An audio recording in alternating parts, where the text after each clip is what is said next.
Do you love drumming along with songs, but struggle to come up with original parts for your own music? Stick around and you'll see my exact process as I come up with the drum part you're listening to right now.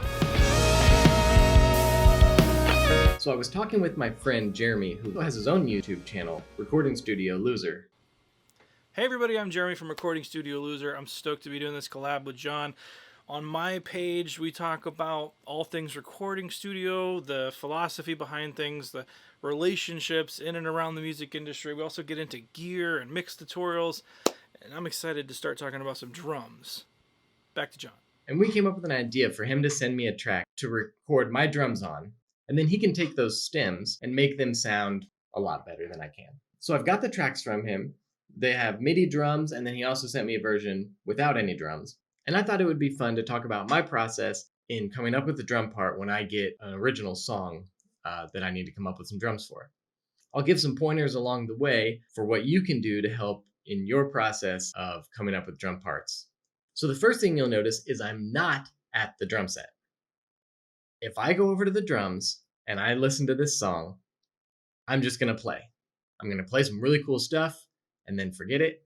I'm going to play some bad stuff and probably keep playing it. And it might take me like an hour to figure out the structure of the song. So we really want to make sure that we sit down, listen to the song, not at the drum set, and then we can really hear everything that's going on in the track.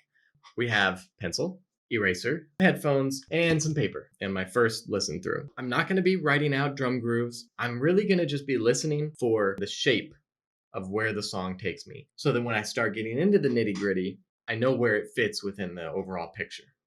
All right, let's get going. A lot of space in this opening section.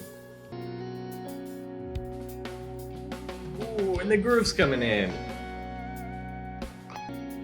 Melody's moving along a little bit more. Now we're starting to drive. It feels like we're building to something. Here we go.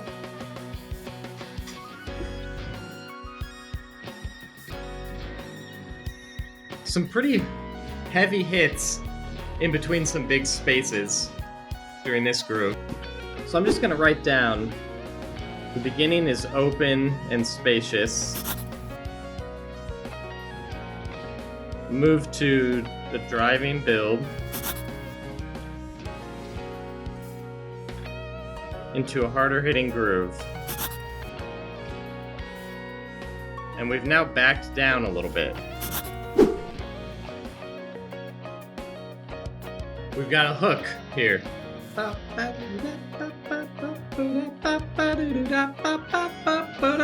Don't mind my singing. I'm a drummer, right? Okay.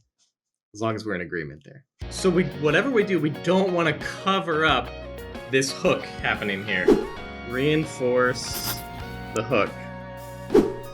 Okay? That's super important. Now, I'm going to pause it real quick. We have now this building, and then we had this hook that was like really grooving. I want to dance a little bit. And then we had a little kind of a groove afterwards, and then we've left the party. Really just these chord hits, and the drums are carrying through a lot of it here. So I need to make sure what I'm doing is interesting. And there's the end. So the drums kind of carry through those chord hits as we really kind of drop down, just have that last hit just kind of fade out of existence. It starts open and spacious. We kind of start driving a little bit, getting into some groove. Then we really hit that hook, okay? And we really drive it. And then we kind of play it out and jam a little bit afterwards. And then we start bringing it back down with some groove and just some chord hits and then fade out. You'll find that kind of structure in a lot of things. It's a very human experience to start into something slow, just kind of dip your toes in. And as things go well, you just dive in and you have a lot of fun. And then you kind of run out of energy and it's time to settle back down, get some rest, right?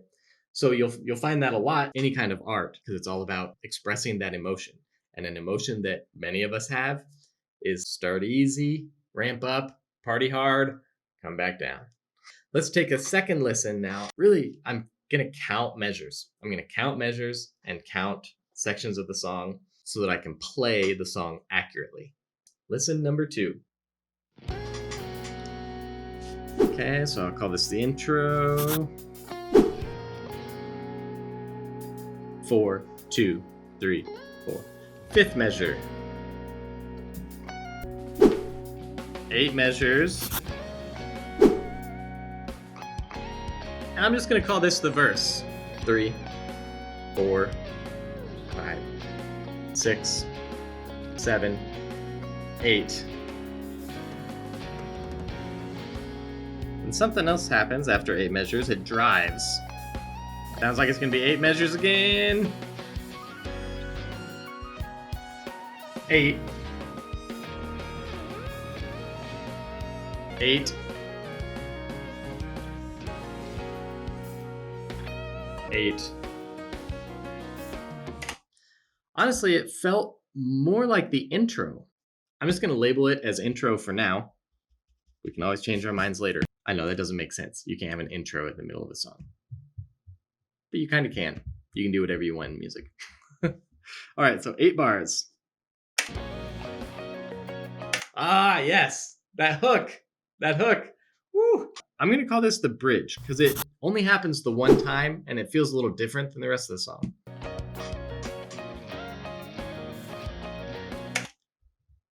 This may happen to you. I lost count. I don't know how many bars we are into the bridge. So let's go back a little and hit that again.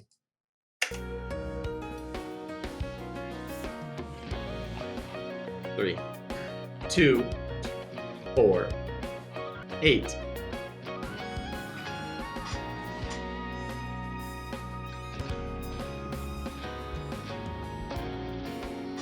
Yep, and then we come way down, way down.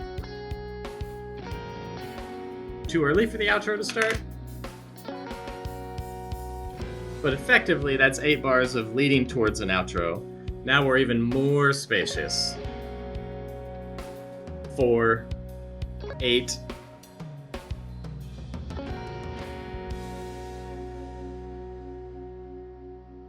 Okay, so we've got 8 bars plus 1 extra bar just as like a little ending tag there.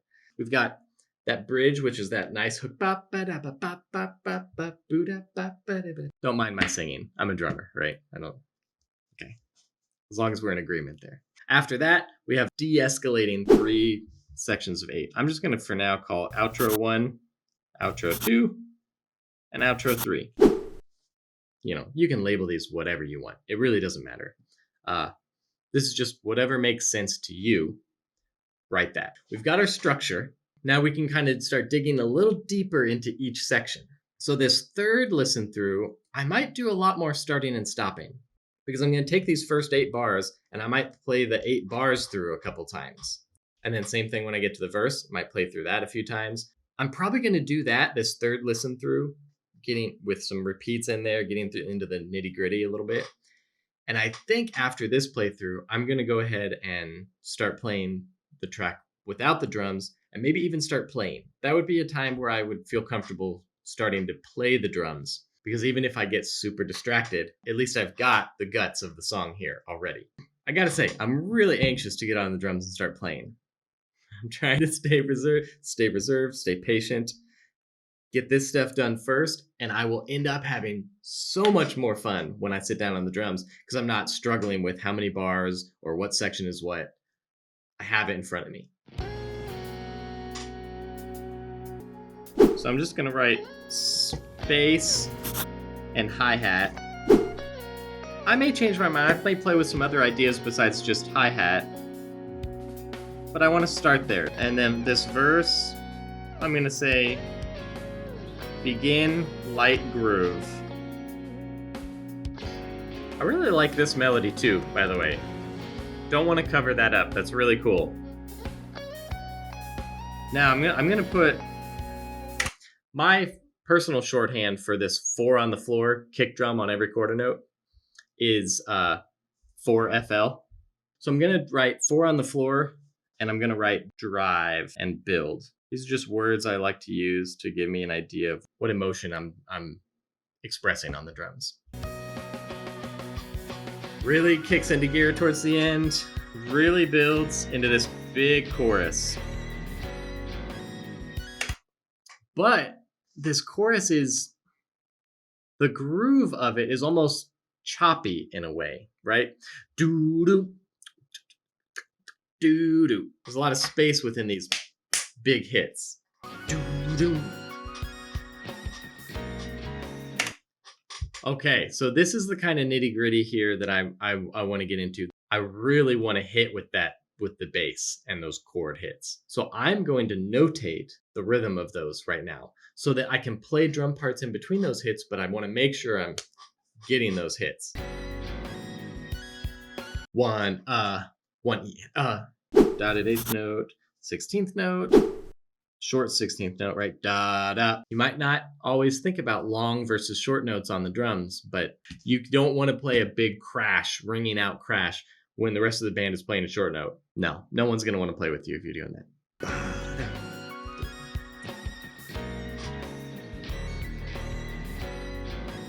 Okay, so what I'm getting here is dotted eighth note, 16th note, 1, 3, 4. And then it happens again on the second measure, 1, then with some big emphasis on the 3, 4. I'm guessing that those two measures, it's going to be repeated 2 measures. 1, 3, 4. 1, 3, 4. And then those 2 measures are going to happen again. Let's see.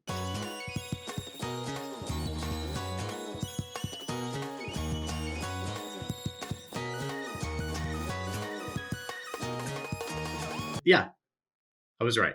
It just repeats those, and I know, I heard this song a couple times already. When you see a lick like that, it often does repeat. So it does that 2-measure phrase all the way through that pre-chorus. We've got 8 measures in this pre-chorus. The lick we're doing is a 2-measure repeating phrase. So we're going to do those 2 measures 4 times in this 8-measure phrase. If you don't like math, I apologize. I like math.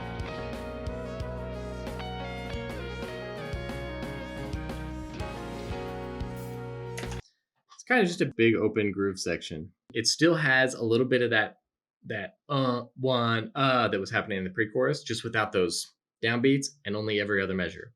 Let's listen again, you'll see. 1 3 4 1 2 3 4. So that's still happening. It's not quite as required hits as the pre-chorus is, but we still want to be thinking about it. And that kind of makes me wonder, in the intro and in the verse, were there any hints of that rhythm happening? Maybe that's a theme all the way through. Let's go back to the beginning real quick and see. The first 2 notes are that rhythm. We found something. Maybe a thread that's happening through the whole track. These are important things to notice because they're subtle things, but they really help connect everything that's going on in a song. It makes sure that you're telling the same story. You're not telling 8, 10 different stories in a song. You're telling one story. Now, it still happens in the verse, but it's doubling up. 3, 4, 1. It's happening every measure now in the verse, and sometimes even twice in a measure.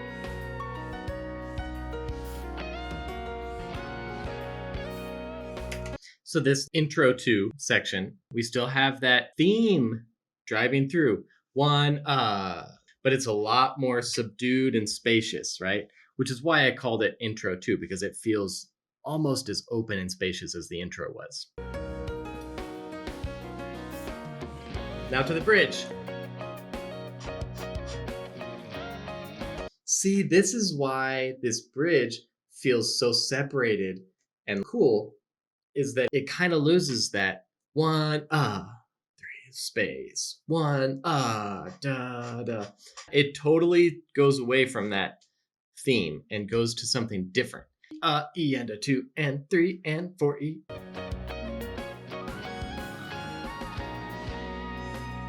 Then right back to our old theme.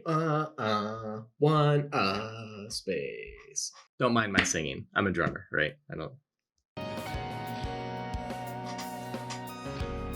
Now we're going to drop down. So I'm going to call outro 1 pretty big and still pretty open feeling.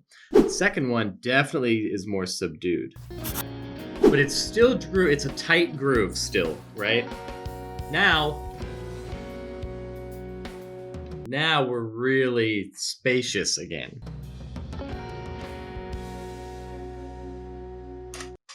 All right, so we've got 8 measures, that subdued section, and then the last measure, let me write down exactly what that rhythm is. Emphasis on the 1, the of 1, and the and of 2. 1 and 1 and 2 and 1 dotted 8th, 16th, 8th rest, 8th note.